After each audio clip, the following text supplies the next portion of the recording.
all are fit and fine. So once again we are again back with our blackboard session, though it is whiteboard.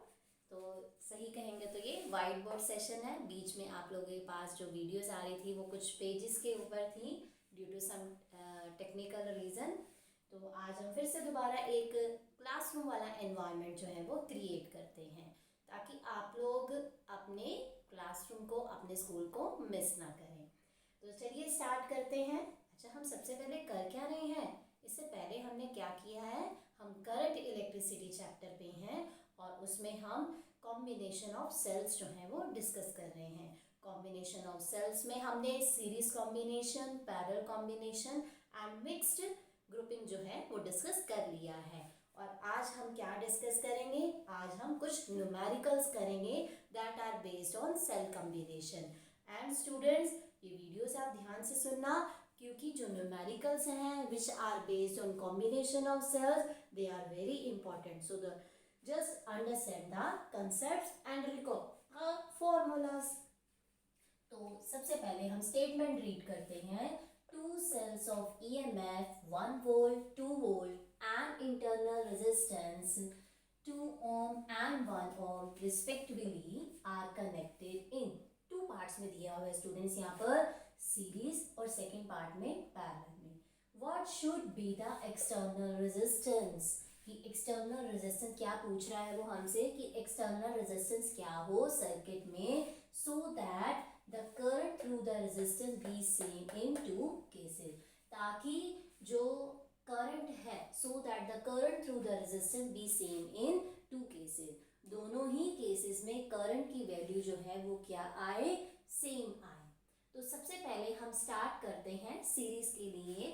Firstly यहाँ पर हमने series के लिए यहाँ circuit diagram बनाया है. तो स्टूडेंट आपको सर्किट डायग्राम बनाना आना चाहिए. जैसे जैसे हम स्टेटमेंट में दिया हो वैसे ही हम यहाँ पर सर्किट डायग्राम बना देंगे.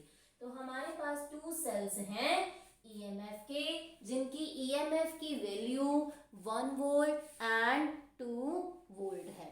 तो हमने यहाँ पर टू सेल्स लगाए हैं जिनकी ईएमएफ की वैल्यू 1 वोल्ट एंड 2 वोल्ट है. तो आप यहाँ देख लो, ये जो मैंने यहाँ दो सेल्स लगाए हैं, ठीक है. और साथ में क्या दिया हुआ है, इंटरनल रेजिस्टेंस दिया हुआ है, R1 और R2 की वैल्यू दी हुई है. तो यहाँ पर ये देखें, सेल जब हम बनाते हैं तो यहाँ ये सेल जो इसका सिंपल सिंबल होता है पिक्टोरियल सिंबल, इसका इंटरनल रेजिस्टेंस हमने इसके साथ ये बनाया है 2 ओम का. और दूसरे सेल के लिए जो इंटरनल रेजिस्टेंस है वो हमने कितना रखा है, 1 ओम रखा है, ठीक है. और इसके साथ क्योंकि इसको सीरीज में लगाना है तो आपको पता है सीरीज कॉम्बिनेशन में क्या करते हैं कि हम यहाँ पर सेल का नेगेटिव टर्मिनल दूसरे सेल के पॉजिटिव टर्मिनल के साथ कनेक्ट किया जाता है.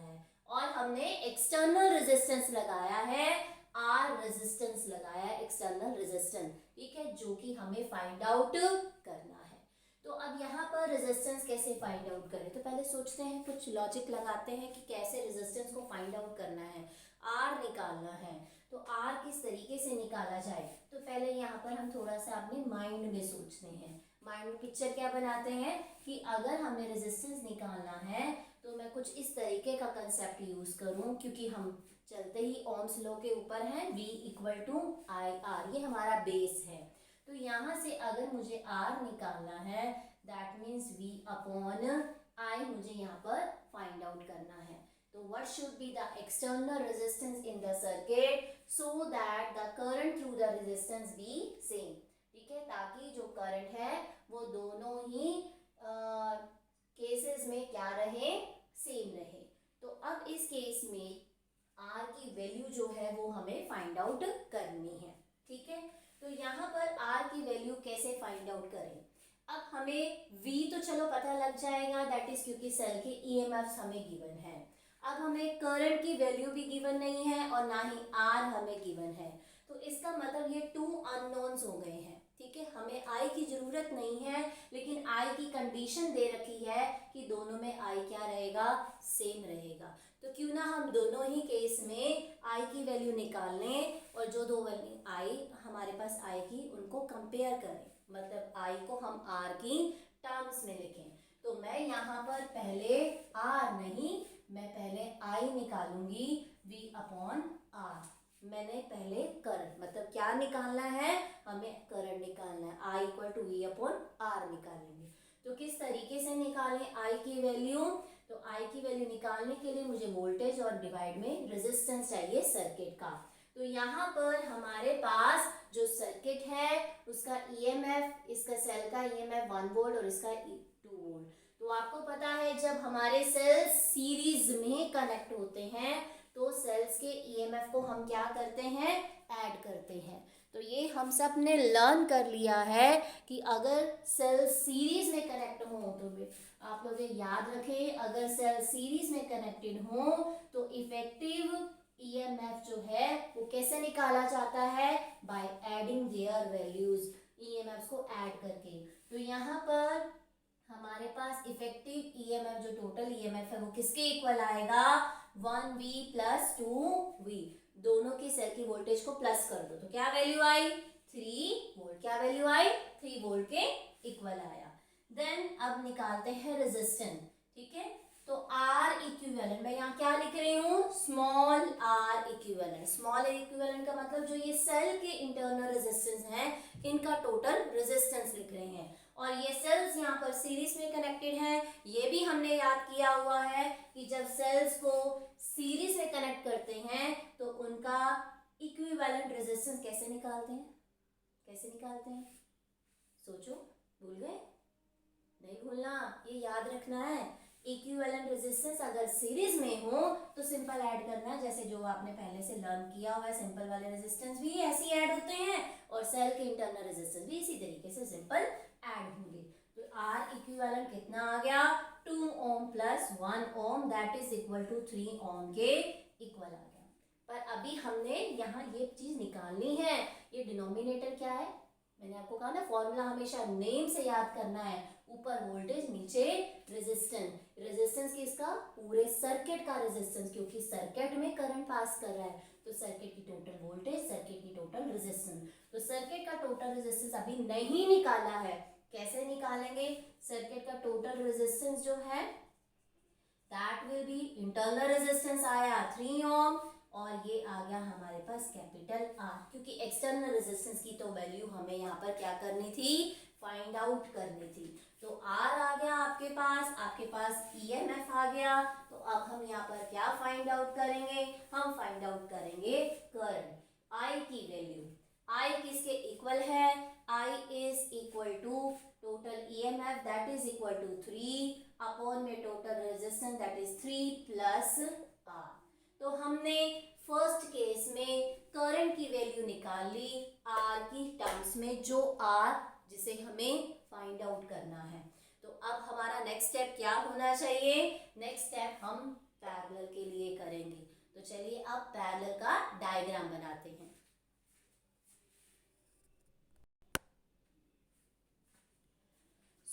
हमने यहाँ पर पैरेलल के लिए डायग्राम बना दिया है। पैरेलल में अगर मतलब सेल्स को हमने पैरेलल में कनेक्ट किया तो कैसे कनेक्ट करते हैं, दोनों सेल्स यहाँ पर उनके पॉजिटिव टर्मिनल्स को उनके नेगेटिव टर्मिनल्स को क्या कर दो, कनेक्ट कर दो, और साथ में हमने बाहर रेजिस्टेंस, एक्सटर्नल रेजिस्टेंस जो लगाया है। तो अब यहाँ पर भी सेम लॉजिक वही रहेगा कि यहाँ पर हम I की वैल्यू निकालेंगे। I की वैल्यू कैसे निकालेंगे, पहले टोटल वोल्टेज लिखते हैं। तो पैरेलल कॉम्बिनेशन में जो हमारे पास टोटल EMF है, E इक्विवेलेंट अगर हम लिखें, E इक्विवेलेंट कैसे निकालें E इक्विवेलेंट क्या करूं, 1V प्लस 2V करूं, 1 वोल्ट प्लस 2 वोल्ट, क्योंकि टोटल निकालना है ना, टोटल EMF निकालना है तो दोनों की वोल्टेज को प्लस करें, नो, दोनों की वोल्टेज को हमने प्लस नहीं करना है। यही बेटा याद रखना है कि सेल्स सीरीज में है या पैरेलल में है, यही पहले देखना है। तो यहाँ सेल्स पैरेलल में है और पैरेलल में हमने ये लर्न किया था कि इक्विवेलेंट EMF इस तरीके से सिंपल ऐड नहीं होता है, उसका फॉर्मूला याद किया था। और वो फॉर्मूला हमारे पास क्या था, अगर दो सेल्स हैं तो उसके लिए हमारे पास ये फॉर्मूला होता है E1R2 प्लस E2R1, ठीक है, अपॉन में R1 प्लस R2, ठीक है, ये वैल्यू आएगी। तो हमारे पास E equivalent E1R2 plus E2R1 upon में R1 प्लस R2 वैल्यू हमने लिखी। अब वैल्यू निकालते हैं। E की वैल्यू 1, R2 की वैल्यू 1, E2 की वैल्यू 2 और R1 की वैल्यू 2 अपॉन में 2 प्लस 1, तो ऊपर आ गया 1, 2 इंटू 2 4 अपॉन में 3, ये बन गया हमारे पास 5 अपॉन में 3। तो इक्विवेलेंट ईएमएफ आ गया आपके पास 5 अपॉन में 3। अब क्या निकालेंगे? निकालेंगे टोटल रेजिस्टेंस। तो सबसे पहले इंटरनल रेजिस्टेंस का इक्विवेलेंट रेजिस्टेंस निकाल लेते हैं, जो ये इंटरनल रेजिस्टेंस है। तो अब क्योंकि ये पैरेलल में कंबाइन है, तो पैरेलल में किस तरीके से निकालते थे? याद करो, कैसे फाइंड आउट करते थे? ये फॉर्मूला था, yes, 1/R equivalent is equal to 1/R1 plus 1/R2। तो वैल्यू आ जाएगी 1 अपॉन में 1 प्लस, सॉरी पहले 2 है, 1 की वैल्यू R1 की वैल्यू 1/2 प्लस 1। तो यहाँ पर ये वैल्यू आ गई हमारे पास 3 अपॉन में 2। ठीक है, तो यहाँ पर मैं वैल्यू लिखती हूँ। R इक्विवेलेंट मेरे पास आ गया ये 2/3। ठीक है, तो इक्विवेलेंट ईएमएफ हमने लिख लिया 1/R इक्विवेलेंट, और यहाँ से इक्विवेलेंट रेजिस्टेंस निकाला, इंटरनल रेजिस्टेंस निकाला। ठीक है, तो अब मुझे यहाँ पर ये रब करना होगा। तो चलिए क्या रब करें, ये मैं दोबारा लिख देती हूँ। ठीक है, क्योंकि इसकी मुझे ज़रूरत पड़ेगी। I will write equivalent EMF कितना आया था, वो था हमारे पास 5/3, यस 5/3 वोल्ट आया था। तो यहाँ पर टोटल रेजिस्टेंस लिखना है पूरे सर्किट का। तो पहले लिखेंगे इक्विवेलेंट इंटरनल रेजिस्टेंस 2/3 और साथ में ये हमारा कैपिटल R जो बाहर रेजिस्टेंस लगा हुआ है। ठीक है, तो R टोटल आ गया हमारे पास 2/3 प्लस R। तो अब निकालते हैं करंट। I की value total EMF that is 5 upon में 3 और यहाँ पर 2 अपॉन में 3 प्लस R। तो चलिए अब इसको सॉल्व करते हैं। 5/3 और नीचे वाला डिनोमिनेटर इसका एलसीएम लूंगी तो ये आएगा 2 प्लस में 3R अपॉन में 3। तो ये 3 और 3 कैंसिल हो गया। समझ में आ रही है ना कैलकुलेशन? मैथ्स तो आपका स्ट्रांग है या नहीं है? 2/3, देखो यहाँ पर 5/3 लिखा, फिर इसको लिखा 2/3 प्लस R। ठीक है, तो 5/3, 2/3 इसका एलसीएम लिया, यहाँ पर ये 1 है तो इसका एलसीएम आया ये 2, फिर यहाँ पर ये 3R, ये 3 और ये 3 आपस में कैंसिल। तो क्या आ गया हमारे पास 5 अपॉन में 2 प्लस 3R। ठीक है, तो क्या वैल्यू आई हमारे पास 5 अपॉन में 2 प्लस 3R हमारे पास वैल्यू आ गई। तो अब हमने क्या करना है कि जो हमारे पास सीरीज में करंट आया और जो हमारे पास यहाँ पैरेलल में करंट आया, उन दोनों को क्या करते हैं, इक्वेट करते हैं। आप लोग स्क्रीनशॉट तो ले रहे हैं ना साथ साथ में? तो हमारे पास वैल्यू क्या है, अब इसमें यही तो बेनिफिट है, आप उसको पॉज करो, बैकवर्ड करो, टेक द स्क्रीनशॉट। ठीक है, अगर रह भी गया तो अब यहाँ पर दोनों के करंट को इक्वेट करते हैं। तो यहाँ मैं ऐसे लिख देती हूँ, ये सीरीज का करंट और पैरेलल के केस में करंट। ठीक है, तो सीरीज में आया था 3 अपॉन में 3 प्लस R और पैरेलल में क्या आया था, पैरेलल में करंट आया था हमारे पास 5 अपॉन में 3R प्लस 2। तो चलिए अब इसको सॉल्व करें। 3 into 3R plus 2, 5 into 3 plus R, 3 into 3 9R plus 3 into 2 6, 5 into 3 15 plus 5R। तो यहाँ से सॉल्व करते हैं। 9R minus 5R, 15 minus 6, 9 minus 5 that is 4, 15 minus 6 that is equal to 9. So R is equal to 9/4, that is it will be 2.4 to the 8 and we will get 2.25 ohm. तो हमारे पास resistance की value क्या आ गई, 2.25 ओम आ गई।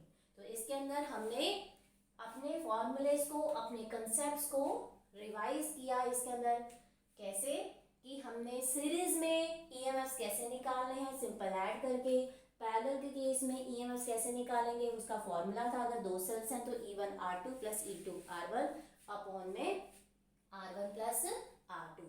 ठीक है, तो यहाँ पर अकॉर्डिंग टू द सिचुएशन जो न्यूमेरिकल दिया था वहाँ पर करंट को सेम रखना था सीरीज और पैरेलल में, तो यहाँ पर ये वैल्यू निकाली। एक चीज़ का ध्यान रखना कि यहाँ पर इंटरनल रेजिस्टेंस जो है वो सीरीज में सिंपल ऐड होंगे, पैरेलल में वही रेसिप्रोकल वाली जो हम करते हैं वैसे ऐड करेंगे।